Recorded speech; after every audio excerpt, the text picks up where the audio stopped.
किस राज्य में से सबसे ज्यादा ड्रग्स पकड़े गए, उसका मतलब हम ये ना निकाले कि वो राज्यों में सबसे ज्यादा ड्रग है। इसका मतलब ये है कि वो राज्य सबसे ज्यादा काम करता है और पकड़ता है। अगर पकड़ते ही नहीं है तो कुछ नहीं पकड़ा जाएगा, तो फिर पंजाब में ड्रग ही नहीं है। अगर पकड़ना नहीं है तो आंकड़े अच्छे ही हो जाएंगे। मगर क्या इस शुतुरमुर्ग नीति से हम देश को बचा सकते हैं? नहीं बचा सकते। हमारा मुंह मिट्टी में डालने से आंधी नहीं चली जाती मान्यवर, आंधी को फेस करना पड़ता है, सीने पे झेलना पड़ता है। बैठो बैठो बैठो बैठो बैठो, क्योंकि कहते हैं भाई सीमा भारत की जिम्मेदारी है, भारत सरकार की जिम्मेदारी है, निगरानी नहीं रखते, ड्रग वहां से आ रही है। और जब बीएसएफ को अधिकार देते हैं तो कहते हैं राज्यों के अधिकार ले लिए, तो बीएसएफ वहां क्या करेगी भाई? आप बताइए मुझे क्या करेगी? मान्यवर, ये ऐसा मसला नहीं है। और बीएसएफ कौन सी फॉरेन एजेंसी है? हमारे देश के दुश्मन ड्रग भेज रहे हैं, बीएसएफ वाले पकड़ेंगे, केस करने का अधिकार नहीं है। एसएसबी वाले पकड़ेंगे, केस करने का अधिकार नहीं है। क्या करेंगे निहत्था बैठकर? जो लोग इसको पॉलिटिकल इश्यू बना रहे हैं वो ड्रग के कारोबार का समर्थन कर रहे हैं। एजेंसियां निहत्थी होकर काम नहीं कर सकती मान्यवर, एजेंसियों को अधिकार देना पड़ेगा। और मेरा स्पष्ट मानना है कि एजेंसियों को अधिकार देना चाहिए। हमारी एजेंसियों पर, देश की एजेंसियों पर, देश का संसद को अगर भरोसा नहीं है तो किस हिम्मत से वो काम करे मान्यवर? इसी तरह से भारतीय तटरक्षक और सारे जो कोस्टल पुलिस स्टेशन बने हैं राज्यों के, उसको भी अधिकार दिया है।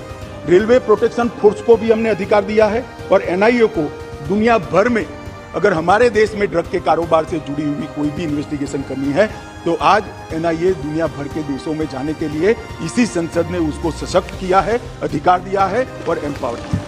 और अभी अभी जो जिक्र करते थे कि गुजरात की बंदरगाह से 3000 किलो नशा पकड़ा गया, जो आज तक का सबसे बड़ा कैच है, वो कस्टम के सॉफ्टवेयर एनालिसिस के आधार पर ही पकड़ा गया। और मान्यवर, अभी कुछ सदस्य पढ़ रहे थे, मैं इस पर कोई टिप्पणी करना नहीं चाहता, सिर्फ एक दृष्टिकोण के बदलाव की विनती करना चाहता हूं। किस राज्य में से सबसे ज्यादा ड्रग्स पकड़े गए, उसका मतलब हम ये ना निकाले कि वो राज्यों में सबसे ज्यादा ड्रग है। इसका मतलब यह है कि वो राज्य सबसे ज्यादा काम करता है और पकड़ता है। अगर पकड़ते ही नहीं है तो कुछ नहीं पकड़ा जाएगा, तो फिर पंजाब में ड्रग ही नहीं है।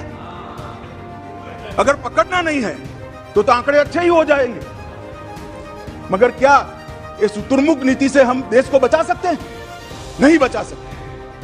हमारा मुंह मिट्टी में डालने से आंधी नहीं चली जाती मान्यवर, आंधी को फेस करना पड़ता है, सीने पे झेलना पड़ता है।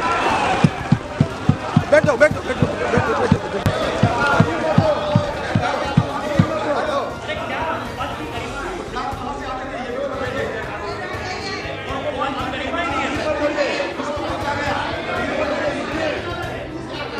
एक मिनट मान्यवर, कांग्रेस पार्टी के नेता ये कह रहे ड्रग कहां से आ रहा था? ड्रग गल्फ कंट्रीज से आ रहा था। इसके मालिक कौन है? उनको सारे के सारे पकड़ लिए गए हैं, फैक्ट्रियां सील कर दी गई हैं और उसके आधार पर देश के 12 राज्यों में रेड कर वहां भी कारोबार करने वालों को पकड़ लिया। और दूसरी बात, अभी मेरे पास नहीं है, मुझे मालूम नहीं था कि मुझे पुलिस इंस्पेक्टर की तरह इस सदन में जवाब देना पड़ेगा, तो मैं डिटेल लेकर नहीं आया हूं। मगर चालान कर दिया गया है, ऑनलाइन उपलब्ध है, सर्च कर नहीं मिलना है तो मुझे बताइएगा, मैं भेज दूंगा। एफसीआरए का जिक्र करें, इसमें ढेर सारे एनजीओ भी जुड़े हैं, मगर ये एनजीओ ऐसे हैं जो भारत के समाज को स्वस्थ करना चाहते हैं। कुछ एनजीओ ऐसे होते हैं जो भारत के समाज को प्रताड़ित करना चाहते हैं। दोनों के लिए भारत सरकार की नीति एक नहीं हो सकती। एफसीआरए के कानून का जो पालन नहीं करेगा उसके साथ सख्ती की जाएगी, कोई दया का भाव नहीं रखा जाएगा। विदेश से आए हुए धन के स्रोत राज्य की निगरानी में नहीं हो, ऐसा नहीं चलेगा। बहुत चला लिया जब आपकी सरकार थी, ये नरेंद्र मोदी सरकार है, देश को खत्म करने के लिए देश के अंदर एक कानी पाई भी हम नहीं आने देंगे। आज भी